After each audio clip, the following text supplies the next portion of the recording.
What was your I'm in a toxic family moment? 1.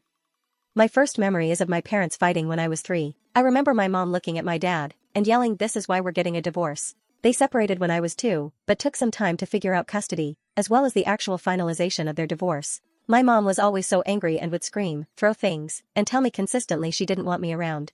I finally had a breaking point with my mom the day before I turned 17. We got into a huge fight and I finally realized that she was just taking out the aggression of her past on me.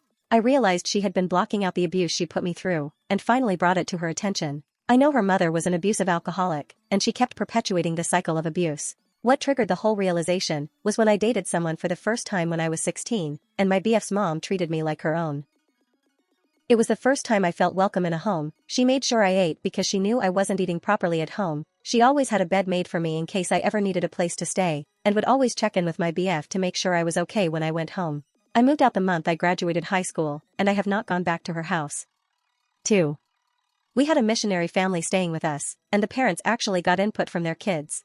The entire concept of being allowed to have my own feelings and thoughts was so foreign. My parents also treated us so much better when we had guests. Not getting beaten was so nice.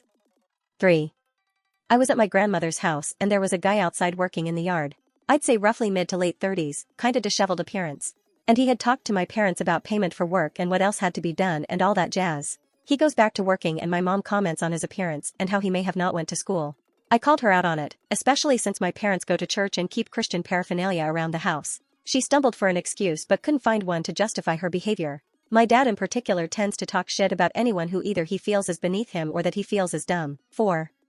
I have a lot of these and they're all pretty crazy, but I'll go with the first one. When I was 6 years old, my aunt, who was my guardian, faked my grandmother's death. She lied to all of us, local churches, her friends, and strangers for sympathy and money. She wrote to multiple people asking for support. She needed money for a headstone and the funeral, etc. People bought into it. You can imagine our surprise a year later when we received a letter from our grandma saying she was coming to see us.